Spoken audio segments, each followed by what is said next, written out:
JP, may mga nahuli na ba ang LTFRB ng mga unconsolidated jeepney ngayong araw?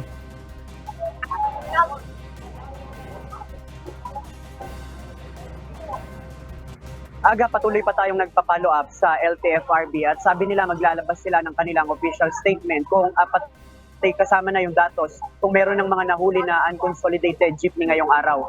Sa ngayon, kasalukuyan dito sa harapan ng central office ng LTFRB sa may East Avenue sa Quezon City ay nagpapatuloy yung kilos protesta ng mga transport group na Manibela at ng Piston.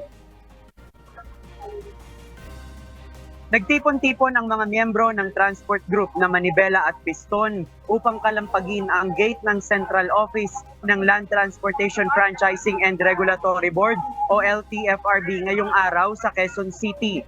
Ito yung mga tsuper at operator na hindi sumama sa franchise consolidation na itinakda ng gobyerno hanggang noong April 30 lamang. Ang iba sa kanila galing sa mga ruta dito sa Metro Manila gaya ng Pasig at Parañaque. At meron ding galing sa kalapit na probinsya gaya ng Cavite. Naniniwala ang mga nagpoprotesta na walang karapatan ang pamahalaan na bawiin o kansilahin ang kanilang prangkisa sa pamamagitan ng Department Order na sinusunod sa Public Utility Vehicle Modernization Program o PUVMP. Hawak ng mga nagpoprotesta ang mga karatulang may panawagan na ibalik ang 5 taon na bisa ng kanilang prangkisa. At ngayong nagkakahulihan na, sinabi ng mga transport group na patuloy silang papasada. Sinabi ng LTFRB na ngayong araw ay simula na ng panghuhuli sa mga traditional na jeep na hindi pumasok sa consolidation.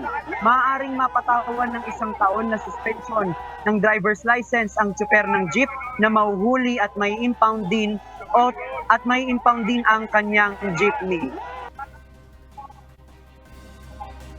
Sa ngayon nga dito sa central office ng LTFRB ay nagpapatuloy yung protesta ng mga transport group na Manibela at Piston. Meron din naman ditong presensya ng Philippine National Police at ng QCPD para magbantay at mapanatili yung kapayapaan dito sa lugar. Yung lane dito sa may East Avenue ay parehas na bahagi ng kalsada magkabila ay occupied ng mga nagpoprotesta at nung mga kanilang dalang jeep, kaya bahagyang nagkakaroon din dito ng pagbigat ng daloy ng mga sasakyan.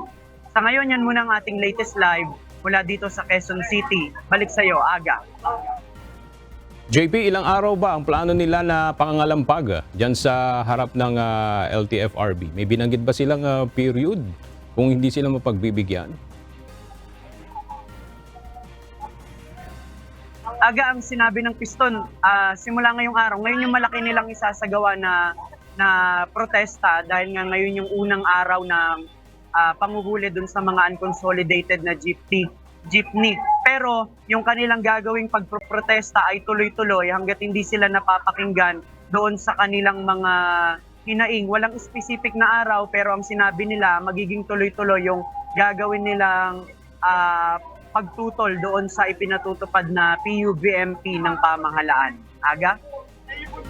At kumusta naman yung daloy ng trapiko dyan, JP? Hindi naman nakaapekto doon sa ginawa nilang pag-rally?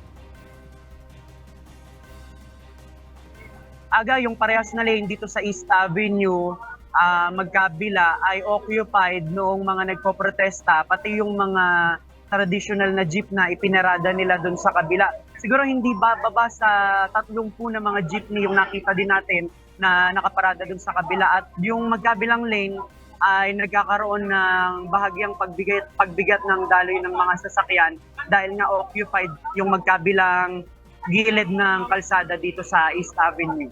Aga? Okay, maraming salamat, JP Nunez.